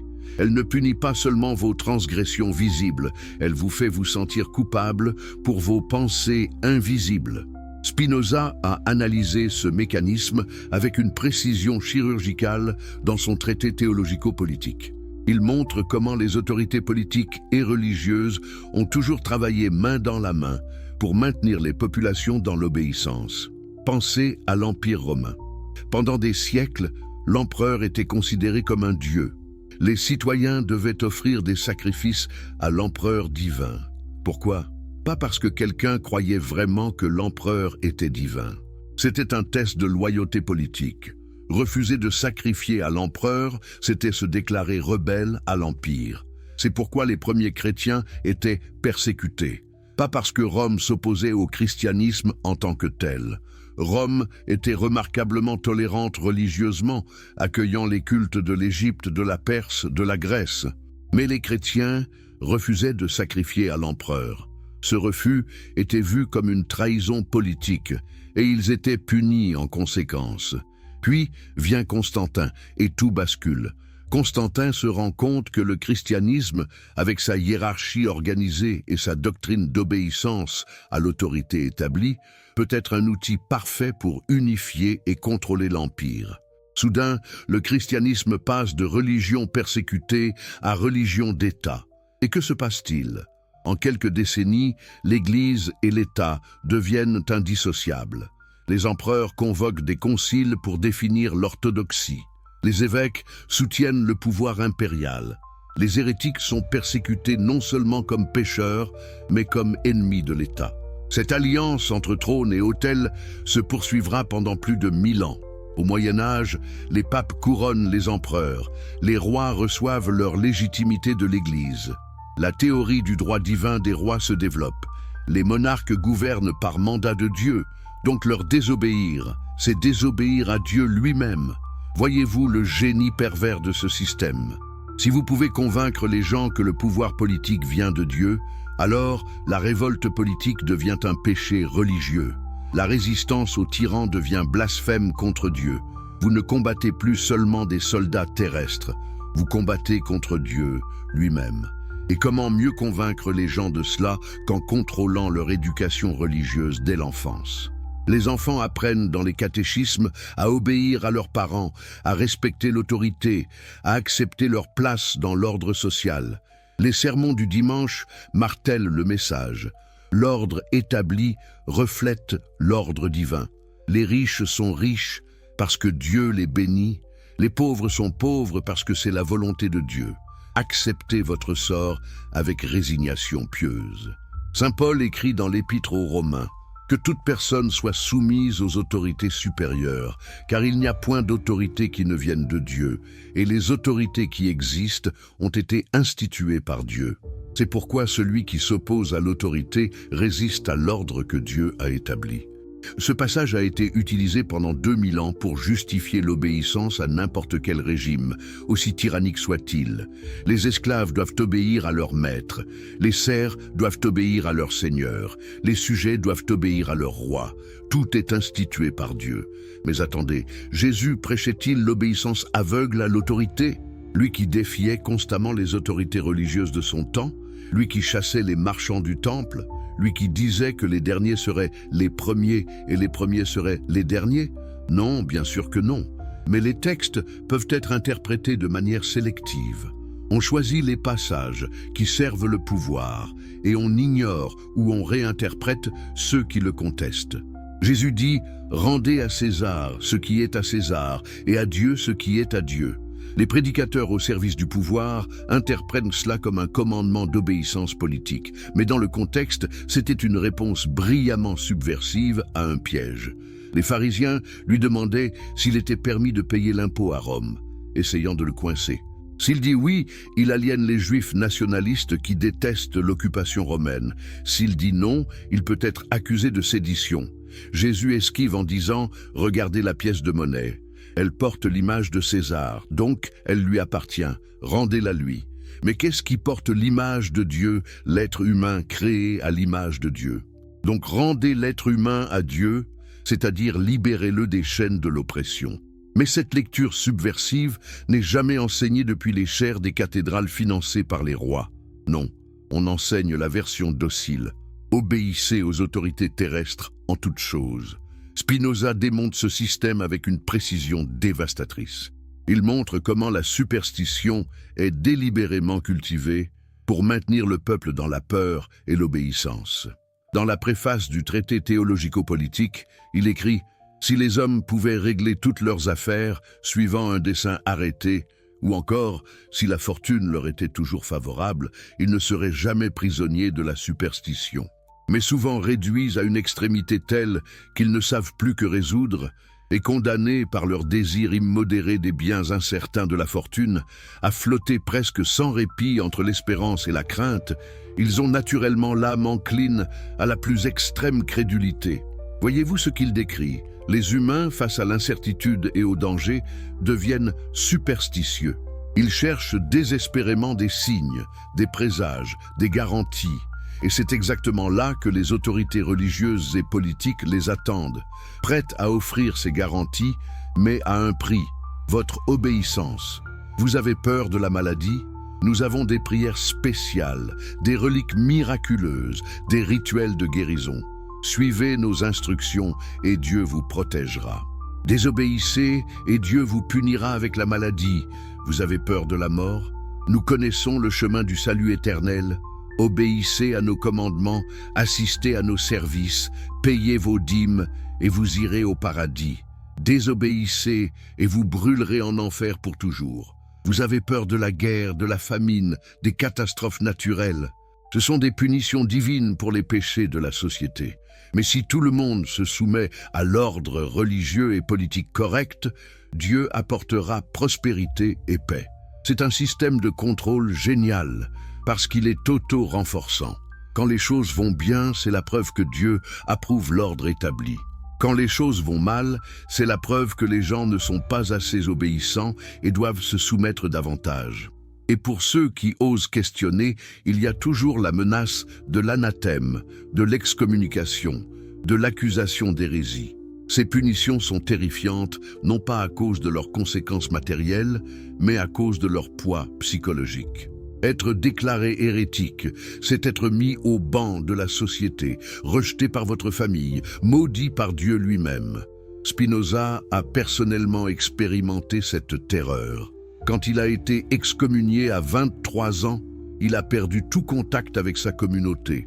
Sa propre famille l'a renié. D'anciens amis traversèrent la rue pour l'éviter.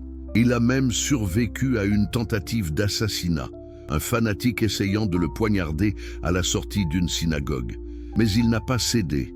Il a continué à penser, à écrire, à développer sa philosophie. Pourquoi? Parce qu'il avait compris quelque chose de fondamental. La vraie liberté ne vient pas de l'obéissance aux autorités externes, mais de la maîtrise de soi-même par la compréhension rationnelle. Cette idée est au cœur de son éthique. Le titre complet du livre est « Éthique démontrée selon l'ordre géométrique ». Spinoza veut montrer que l'éthique, la science du bien vivre, peut être déduite rationnellement comme les théorèmes géométriques sont déduits des axiomes. Et quelle est sa conclusion? Que la vraie liberté consiste à comprendre les causes qui nous déterminent. Nous ne sommes pas libres dans le sens du libre arbitre absolu, mais nous devenons plus libres dans la mesure où nous comprenons notre nature et agissons selon elle plutôt que d'être ballottés par des passions externes. La personne gouvernée par la peur, l'espoir, la superstition est esclave de forces qu'elle ne comprend pas. Elle obéit aux autorités religieuses par peur de l'enfer. Elle suit les rituels par espoir de récompense. Elle croit aux miracles par ignorance des lois naturelles. C'est un esclavage mental complet. Mais la personne qui comprend rationnellement la nature de la réalité devient libre. Elle n'a plus peur de l'enfer parce qu'elle sait qu'il n'existe pas. Elle ne poursuit pas les récompenses surnaturelles parce qu'elle sait qu'elles sont imaginaires. Elle trouve la joie dans la compréhension même, dans l'amour intellectuel de Dieu nature. Cette personne-là ne peut plus être contrôlée par les autorités religieuses. Elle n'a pas besoin de leurs sacrements, de leurs absolutions, de leurs promesses. Elle a trouvé la vraie liberté, la libération intérieure que Jésus enseignait. Vous connaîtrez la vérité et la vérité vous affranchira. C'est exactement pourquoi Jésus était si dangereux pour les autorités religieuses de son temps. Et c'est exactement pourquoi Spinoza était si dangereux pour les autorités religieuses du sien. Tous deux proposaient la même chose, une libération spirituelle qui rend obsolètes toutes les structures de pouvoir religieux. Maintenant, regardez le monde aujourd'hui. Est-ce que ce système de contrôle a disparu? Avons-nous évolué au-delà de ces mécanismes primitifs? Hélas, non. Dans de nombreuses parties du monde, l'alliance entre pouvoir religieux et pouvoir politique est aussi forte que jamais. Des théocraties ouvertes comme l'Iran ou démocraties où les partis politiques s'enveloppent dans le drapeau de la foi, la religion continue d'être utilisée pour contrôler, diviser, manipuler. Et même dans les sociétés sécularisées, les mécanismes psychologiques que Spinoza a analysés restent actifs. La peur est toujours cultivée, l'obéissance est toujours exigée. Les questions sont toujours découragées. Seulement maintenant, ce ne sont plus toujours les autorités religieuses traditionnelles qui exercent ce contrôle. Mais la solution que Spinoza a proposée reste valide, la libération par la connaissance. Comprendre comment les mécanismes de contrôle fonctionnent, c'est déjà commencer à s'en libérer. Développer votre capacité de penser de manière critique et rationnelle, c'est vous immuniser contre la manipulation. Chercher la vérité par vous-même plutôt que d'accepter ce que les autorités vous disent, c'est exercer votre liberté humaine fondamentale. C'est le vrai message de Jésus que les institutions ont enterré. C'est le message que Spinoza a ressuscité au XVIIe siècle. Et c'est le message qui reste aussi urgent aujourd'hui qu'il l'était il y a 2000 ans. La vérité vous libérera, mais d'abord, elle vous mettra en colère. Elle vous forcera à confronter des croyances confortables. Elle vous obligera à questionner des autorités que vous respectiez. Elle vous demandera du courage. Avez-vous ce courage? Êtes-vous prêt à suivre la vérité où qu'elle mène, même si elle vous emmène loin des sentiers battus de l'orthodoxie? Même si elle vous met en conflit avec les autorités établies, même si elle vous rend seul, c'est le chemin que Jésus a choisi. C'est le chemin que Spinoza a choisi. C'est le chemin de la vraie liberté spirituelle. Et ce voyage ne fait que commencer. Parce que maintenant que nous avons compris pourquoi la religion craignait Jésus et pourquoi l'explication de Spinoza reste interdite, nous devons nous demander, que faisons-nous de cette connaissance? Comment vivons-nous cette vérité dans le monde actuel? Ces questions, nous les explorerons dans la suite. Mais pour l'instant, prenez un moment pour réfléchir à tout ce que vous avez découvert. Laissez ces idées résonner en vous. Et si cette exploration vous a touché, partagez-la avec d'autres chercheurs de vérité. La révolution que Jésus a commencée et que Spinoza a redécouverte n'est pas terminée. Elle attend que chaque génération la reprenne. Elle attend que vous la viviez. Si cette exploration des vérités cachées de l'histoire vous fascine, abonnez-vous maintenant à cette chaîne pour ne manquer aucune révélation. Dites-moi dans les commentaires de quel pays vous nous rejoignez et quelle heure il est chez vous en ce moment précis. Et si vous êtes sur votre téléphone mobile, donnez un coup de pouce à cette vidéo.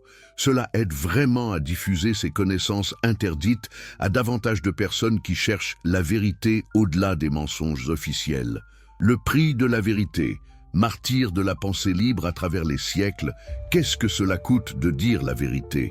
Qu'est-ce que cela coûte de penser par soi-même dans un monde qui exige conformité?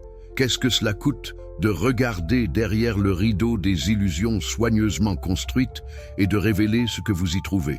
Pour certains, cela coûte leur réputation. Pour d'autres, leur carrière. Pour beaucoup, leur famille et leurs amis. Et pour les plus courageux, cela coûte tout, même leur vie. L'histoire que nous avons explorée jusqu'à présent n'est pas simplement une histoire intellectuelle abstraite sur des idées philosophiques et théologiques. C'est une histoire écrite dans le sang, gravée dans la souffrance, transmise par des générations de rebelles spirituels qui ont osé défier l'orthodoxie établie. Jésus lui-même a payé le prix ultime, crucifié à 33 ans, non pas parce qu'il prêchait l'amour et la compassion, mais parce que son message d'accès direct au divin menaçait le système de pouvoir sacerdotal. La croix n'était pas un accident tragique dans un plan divin, comme la théologie chrétienne l'enseignera plus tard. C'était la conséquence logique et inévitable de défier les autorités religieuses établies. Mais Jésus n'était que le premier d'une longue lignée de martyrs de la pensée libre. Regardez ce qui est arrivé à ceux qui ont essayé de préserver ou de redécouvrir son message originel au fil des siècles. Dans les premiers siècles du christianisme, les gnostiques, qui mettaient l'accent sur la connaissance intérieure et l'expérience mystique directe, furent systématiquement persécutés. Leurs livres furent brûlés, leurs enseignants furent exilés ou tués, leurs communautés furent dispersées. Pourquoi ? Parce qu'ils enseignaient exactement ce que Jésus enseignait, que le divin est accessible directement, sans intermédiaires ecclésiastiques. Marcion de Sinope, au IIe siècle, osa suggérer que le Dieu de l'Ancien Testament, ce Dieu jaloux et vengeur qui ordonne des génocides, n'était pas le même que le Père aimant dont Jésus parlait. Pour cette observation logique, il fut excommunié et ses écrits furent détruits si complètement que nous ne les connaissons aujourd'hui qu'à travers les réfutations de ses ennemis. Origène d'Alexandrie, l'un des plus grands théologiens des premiers siècles, croyait en l'apocatastase, l'idée que finalement tous les êtres, même le diable, seraient réconciliés avec Dieu. Après sa mort, cette doctrine fut déclarée hérétique au Deuxième Concile de Constantinople en 553. Pourquoi ? Parce qu'un salut universel automatique rend inutile tout le système de récompense et de punition que l'Église utilisait pour contrôler les fidèles. Au Moyen Âge, la persécution des hérétiques devient industrielle. Les cathares du sud de la France, qui prêchaient une vie simple et rejetaient l'autorité de l'Église catholique corrompue, furent exterminés dans la croisade des Albigeois. Des dizaines de milliers furent massacrés. Des villes entières furent détruites. Quand les croisés demandèrent comment distinguer les hérétiques des bons catholiques lors du siège de Béziers en 1209, le légat papal Arnaud Amaury aurait répondu « Tuez-les tous, Dieu reconnaîtra les siens. Pensez à cela un moment. » Des hommes se réclamant du Christ, qui enseignait d'aimer ses ennemis, massacraient des milliers de personnes au nom de l'orthodoxie doctrinale. Est-ce que quelque chose pourrait mieux illustrer à quel point le message originel avait été perverti? Au XIIIe siècle, l'Inquisition est formellement établie pour éradiquer l'hérésie. Des tribunaux ecclésiastiques avec le pouvoir d'emprisonner, de torturer et d'exécuter ceux qui dévient de l'orthodoxie. Les accusés n'avaient pas le droit de connaître leurs accusateurs. La torture était utilisée pour extraire des confessions. Les biens des hérétiques condamnés étaient confisqués par l'Église et l'État. Marguerite Porret, cette béguine française dont nous avons parlé, fut brûlée vive en 1310 pour avoir écrit un livre sur l'union mystique avec Dieu. Son crime? Affirmer que l'âme unie à Dieu n'a plus besoin de l'Église, des sacrements ou même des vertus. C'était trop dangereux, trop libérateur. Elle devait mourir et son livre devait être détruit. Mais remarquez quelque chose d'intéressant. Son livre, Le miroir des âmes simples, survécut malgré tout, copié anonymement, circulant clandestinement pendant des siècles. Parce que la vérité, même quand elle est supprimée officiellement, trouve toujours un moyen de survivre dans les marges, préservée par ceux qui reconnaissent sa valeur. Meister Eckhart, le grand mystique dominicain allemand, enseignait que Dieu et moi, nous sommes un. Il parlait de la naissance de Dieu dans l'âme et affirmait que le but de la vie spirituelle était de réaliser l'unité avec le divin. Après sa mort, 28 propositions tirées de ses sermons furent condamnées comme hérétiques par le pape Jean XXII en 1329. Jean Hus, en Bohême, précurseur de la réforme protestante, critiquait la vente des indulgences et la corruption papale. Il fut brûlé vif au concile de Constance, en 1415, malgré un sauf-conduit qui lui avait été promis. Ses cendres furent jetées dans le Rhin pour qu'aucune relique ne subsiste. Giordano Bruno, le philosophe et moine dominicain italien, alla encore plus loin que Spinoza ne le ferait un siècle plus tard. Il enseignait que l'univers était infini, que les étoiles étaient des soleils avec leurs propres planètes, potentiellement habitées. Il rejetait la Trinité, niait la divinité du Christ et proposait une vision panthéiste de Dieu. L'Inquisition romaine le garda en prison pendant 8 ans, essayant de le faire se rétracter. Il refusa. En 1600, il fut brûlé vif sur le Campo dei Fiori à Rome. Ses derniers mots aux juges qui le condamnaient furent « Vous prononcez cette sentence avec plus de peur que je n'en ai en la recevant ». Aujourd'hui, une statue de Bruno se dresse sur le lieu de son exécution, dos tourné au Vatican. C'est un rappel silencieux de ce que l'Église a fait à ceux qui osaient penser différemment. Miguel Servet, médecin et théologien espagnol, rejeta la doctrine de la Trinité et critiqua le baptême des enfants. Il fut arrêté par l'Inquisition catholique en France, mais s'échappa. Malheureusement, il se rendit ensuite à Genève, où régnait Jean Calvin.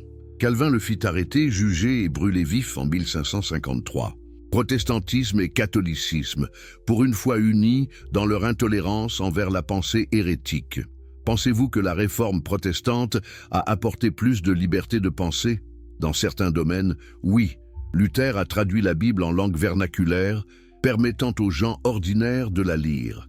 Calvin a développé des structures de gouvernance ecclésiastique plus démocratiques. Mais en matière de tolérance envers les dissidents, les protestants pouvaient être aussi impitoyables que les catholiques. Les anabaptistes, qui croyaient au baptême des adultes et rejetaient l'union de l'Église et de l'État, furent persécutés par les catholiques et les protestants. Des milliers furent noyés, brûlés, décapités. Leur crime? Vouloir une église de croyants volontaires, plutôt qu'une institution d'État baptisant automatiquement tous les nouveau-nés. Les guerres de religion qui ravagèrent l'Europe au XVIe et XVIIe siècle tuèrent des millions. La guerre de 30 ans, à elle seule, réduisit la population de l'Allemagne d'un tiers. Catholiques et protestants s'entretuaient au nom du Christ qui avait dit « Aimez vos ennemis et celui qui vit par l'épée périra par l'épée ». C'est dans ce contexte de violence religieuse que Spinoza écrivit son traité théologico-politique. L'Europe était déchirée par des guerres confessionnelles. Des milliers mouraient pour des différences doctrinales que la plupart ne comprenaient même pas. Et Spinoza osa suggérer que peut-être, juste peut-être, toutes ces doctrines n'étaient que des constructions humaines, que Dieu ne se souciait pas si vous étiez catholique ou protestant, calviniste ou luthérien. Il proposa quelque chose de révolutionnaire pour son époque, la séparation de l'Église et de l'État, la liberté de pensée et d'expression, la tolérance religieuse. Ces idées semblent évidentes aujourd'hui, dans les démocraties libérales, mais au XVIIe siècle, elles étaient considérées comme dangereusement radicales. Pour ces idées, Spinoza fut excommunié par la communauté juive d'Amsterdam. Ces livres furent interdits par les autorités protestantes hollandaises et placés sur l'index des livres interdits par l'Église catholique. Des fanatiques tentèrent de l'assassiner, mais il persévéra, vivant dans une pauvreté volontaire, polissant des lentilles pour gagner sa vie, écrivant dans la solitude. Pourquoi persistait-il malgré tout? Parce qu'il avait compris quelque chose que Jésus avait compris 2000 ans plus tôt, que la vérité vaut tous les sacrifices, que la liberté intellectuelle est le bien humain le plus précieux, que soumettre sa conscience à l'autorité externe, que ce soit religieuse ou politique, c'est renoncer à son humanité même.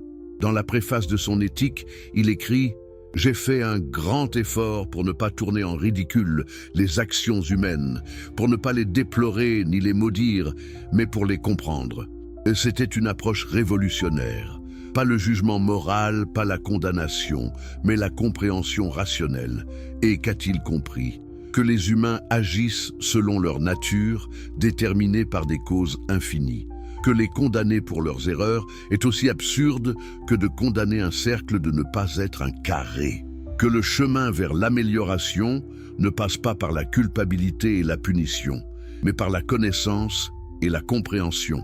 Cette vision était si radicalement opposée à la théologie chrétienne dominante, basée sur le péché, la culpabilité et la rédemption, qu'elle ne pouvait qu'être rejetée. Comment maintenir le contrôle des masses si vous leur dites qu'elles ne sont pas intrinsèquement pécheresses? Comment vendre le salut si les gens n'ont pas besoin d'être sauvés? Après la mort de Spinoza en 1667, ses amis publièrent ses œuvres complètes anonymement. Le livre fut immédiatement interdit partout en Europe. Être surpris en possession d'un exemplaire pouvait entraîner des conséquences graves. Pendant plus d'un siècle, spinoziste fut synonyme d'athée, d'immoral, d'ennemi de la société. Mais les idées ne peuvent pas être tuées. Elles circulent clandestinement, copiées en secret, discutées à voix basse dans des cercles privés. Les philosophes des Lumières du XVIIIe siècle, même quand ils critiquaient Spinoza publiquement pour se protéger, étaient profondément influencés par ses idées. Voltaire, qui combattit toute sa vie contre le fanatisme religieux, devait beaucoup à Spinoza, même s'il ne l'admettait pas toujours. Son célèbre cri « Écrasez l'infâme !» dirigé contre l'Église catholique et son intolérance, reprenait l'esprit de la critique spinoziste. Denis Diderot et les encyclopédistes français diffusèrent les idées des Lumières malgré la censure royale et ecclésiastique. Leur encyclopédie, tentative massive de rassembler toute la connaissance humaine et de la rendre accessible à tous, fut plusieurs fois interdite et confisquée. Mais ils persistèrent, publiant clandestinement, éditant et rééditant. Pourquoi ces hommes risquaient-ils leur sécurité et leur confort pour diffuser des idées dangereuses? Parce qu'ils croyaient que la connaissance libère, que l'ignorance est la source de la superstition et du fanatisme, que seule une population éduquée et capable de penser de manière critique peut construire une société juste. La Révolution française de 1789 fut en partie le fruit de ces idées. Les révolutionnaires proclamèrent la Déclaration des droits de l'homme et du citoyen, affirmant que tous les humains naissent libres et égaux en droit. Ils séparèrent l'Église de l'État. Ils confisquèrent les biens ecclésiastiques. Ils tentèrent même de créer une nouvelle religion rationnelle, le culte de l'être suprême. Bien sûr, la Révolution dégénéra en terreur, prouvant que la violence peut corrompre même les idéaux les plus nobles. Mais le principe était établi. L'ancien régime d'alliance entre trône et autel pouvait être renversé. Les gens ordinaires pouvaient se gouverner eux-mêmes. La religion pouvait être reléguée à la sphère privée. Au XIXe siècle, les idées de Spinoza commencèrent enfin à recevoir une reconnaissance plus large. Les philosophes allemands, particulièrement Hegel, reconnurent sa profondeur. Les poètes romantiques, comme Goethe, l'admiraient. Même certains théologiens progressistes commencèrent à accepter l'analyse historico-critique de la Bible que Spinoza avait pionnière. Mais cette acceptation n'était pas universelle.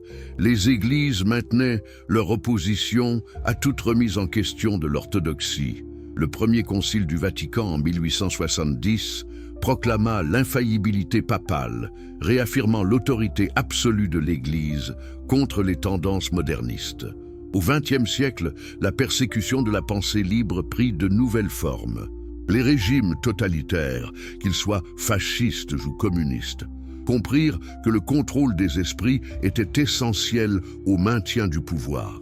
Les nazis brûlèrent les livres, les soviétiques envoyèrent les dissidents dans des camps. Les dictatures religieuses imposèrent la charia ou d'autres lois théocratiques. Même dans les démocraties libérales, la pression pour se conformer à l'orthodoxie religieuse restait forte. Aux États-Unis, le procès Scope de 1925 vit un enseignant poursuivi pour avoir enseigné l'évolution. Ce n'est qu'en 1968 que la Cour suprême américaine déclara inconstitutionnelle l'interdiction d'enseigner l'évolution. Aujourd'hui, au XXIe siècle, vivons-nous enfin dans une époque de liberté intellectuelle complète? Pouvons-nous dire que la bataille que Jésus et Spinoza ont combattue est terminée, gagnée? Regardez autour de vous. Dans de nombreuses parties du monde, critiquer la religion peut encore vous coûter la vie. Des blogueurs séculiers sont assassinés au Bangladesh. Des apostates sont condamnés à mort dans plusieurs pays islamiques. Des minorités religieuses sont persécutées en Birmanie, en Chine, au Moyen-Orient. Même en Occident, où la liberté d'expression est officiellement protégée, les pressions sociales pour se conformer restent fortes.